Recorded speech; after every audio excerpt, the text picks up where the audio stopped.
வணக்கங்க. இன்னைக்கு எதை பற்றி பேசலாம் அப்படின்னு இருக்கேன்னா, மகா அற்புதமான ஒரு காலத்தில் நம்ம இருக்கோம். அதாவது கும்பமேளா பற்றி பேசலான்னு இருக்கேன். கும்பமேளா நடக்கிற இடம் நாசிக், ஹரித்வார், பிரயாக், அப்புறம் உஜ்ஜயினி. ஸோ இந்த இடங்களுக்கெல்லாம் நம்ம போய் புனித யாத்திரை மாதிரி போயோ, இல்லை அந்த நீர்நிலையில் கங்கா, யமுனா, சரஸ்வதி இருக்கிற அந்த முக்கூடு, அந்த அலகாபாத் நம்ம போய் குளிச்சுட்டு வரோம். அது 144 வருஷத்துக்கு ஒரு வாட்டி வரக்கூடிய மகா கும்பமேளா. இந்த மாதிரி நம்ம காலகட்டத்தில் நம்ம இந்த வாழ்க்கையில் நம்ம பயணிக்கிறதுங்கிறது ஒரு அற்புதமான விஷயம்.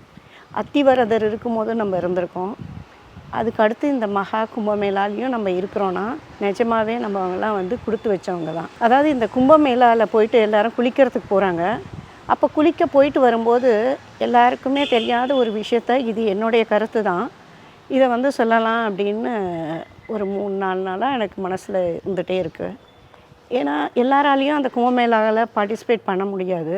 கும்பமேளாவில் போய் நம்ம போய் குளிக்கும் போது நம்மளோட ஆன்மா, நம்மளோட உடல், அகம் எல்லாமே சுத்தமாகிடும். நம்மளோட பூர்வ ஜென்மத்தில் பண்ண பாவம், இந்த ஜென்மத்தில் பண்ண பாவங்கள் எல்லாமே தீர்ந்து போகிறதா ஒரு ஐதீகம் இருக்குது. ஸோ அந்த மாதிரி கும்பமேளாவில் நம்ம என்ன பண்ணுறோம், தெரிஞ்சோ தெரியாமலையோ அந்த நீர்நிலையில் நம்ம குளிச்சுட்டு அந்த தண்ணியை கொண்டு நம்ம வீட்லேயோ இல்லை மற்றவங்களுக்கோ கொண்டு நம்ம கொடுக்குறோம். அதாவது நம்ம பாவங்களை கழிக்கிறதுக்காக வேண்டி தான் இப்போ சொல்லும் போது கூட என் உடம்பு சிலுக்குது. இந்த பாவங்களை நம்ம கழிக்கிறதுக்காக வேண்டி தான் ஒவ்வொரு கும்பமேளா அந்த மாதிரி இடத்துக்கு போகிறோம். எவ்வளோ கஷ்டப்பட்டு எல்லோரும் போகிறாங்க. போயிட்டு அந்த பாவங்களை தொலைக்கிறதுக்கு நம்ம அந்த இடத்துல போய் நீர்நிலையில் நீராடுறோம். அந்த நீராடிட்டு அந்த எத்தனையோ பேர் குளித்து அந்த தண்ணியை நம்ம வீட்டுக்கு எடுத்துகிட்டு வந்தோ இல்லை வெளியில் தெரிஞ்சவங்களுக்கோ கொண்டு கொடுக்குறோம். அப்போ கொடுக்கும்போது என்ன ஆகுறதுன்னா, அந்த அத்தனை பாவங்களும் சேர்ந்து திரும்பி அந்த இடத்துக்கு வந்துடுது. ஸோ அந்த மாதிரி தப்பை செய்யாதீங்க.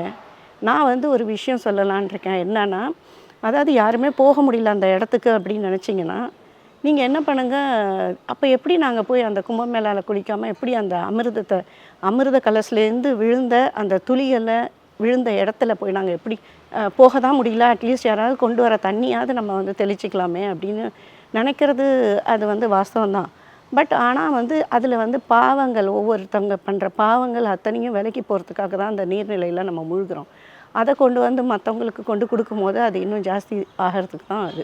அப்படி சப்போஸ் போக முடியாதவங்க என்ன பண்ணலாம் அப்படின்னு நான் ஒரு விஷயம் சொல்கிறேன், கேட்டுக்கோங்க.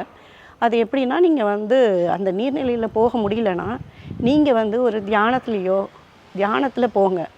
அந்த மாதிரி அந்த இடத்துக்கே நீங்கள் உங்களோட விஷுவலைஸ் பண்ணுங்கள். அந்த இடத்துக்கே போயிட்டு நீங்கள் நின்றுட்டு அந்த இடத்துல குளிக்கிற மாதிரி நினச்சி, நீங்கள் அந்த பிரயாகில் குளிக்கிற மாதிரி நினச்சி, அங்கே நீங்கள் அந்த வேண்டுதலை நீங்கள் உங்கள் ஆன்மாவோட கலந்து அந்த மனப்பூர்வமாக நீங்கள் கோரிக்கை வச்சிங்கன்னா, கட்டாயம் உங்களுக்கு வேண்டிய அந்த பாவங்கள் குறைஞ்சி கண்டிப்பாக அதுலேருந்து நீங்கள் மீண்டு வந்துடுவீங்க.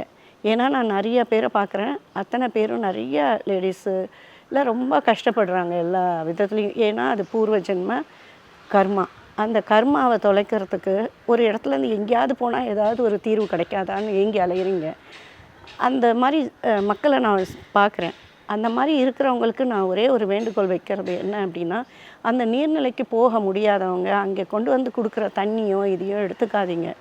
ஏன்னா அது இன்னும் ஜாஸ்தியாக உங்களுக்கு அந்த கர்ம வினையை தொடரும். ஸோ அதனால் நீங்கள் தியானம் மூலியமா உங்களோட ஃபேமிலிக்கு ஃபுல்லாக மனசுலையே நினச்சி, அந்த இடத்துல எங்கே இருக்கிறீங்களோ அந்த இடத்துலையே நினச்சி, நீங்கள் அந்த கும்பமேளாவில் கலந்துக்கிறதா நினச்சி நீங்கள் தெய்வத்தை ஆராதிச்சிங்கன்னா, கங்கையோ யமுனையோ சரஸ்வதியோ அந்த நீர்நிலையை நீங்கள் ஆராதித்து மனசுக்குள்ளே வேண்டிங்கனாலே உங்களோட பூர்வ பாவம் அத்தனையும் கழிஞ்சு போயிடும். நிஜமாகவே அந்த இடத்துக்கு போகக்கூடியதுக்கு சாத்தியம் இருந்துச்சுன்னா போங்க.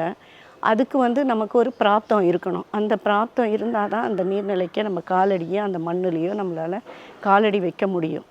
ஸோ இதை எதுக்கு நான் அவசரமாக அப்படி சொல்கிறேன்னா, இந்த விஷயம் எனக்கு நான் மெடிடேஷன் பண்ணும்போது எனக்கு கிடைச்ச விஷயங்கள்.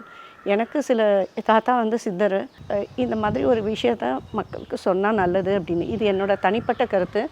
எல்லாரும் இப்படியே இதை எடுத்துக்கணுன்றது அவசியம் இல்லை. யாருக்கு இந்த காணொளி கிடைக்கிறதோ பார்க்குறீங்களோ அவங்க உங்களுக்கு பிடிச்சிருந்ததுன்னா இந்த விஷயத்தை நீங்கள் எடுத்துக்கோங்க. அப்படி இல்லைன்னா அது உங்களோட விருப்பம்.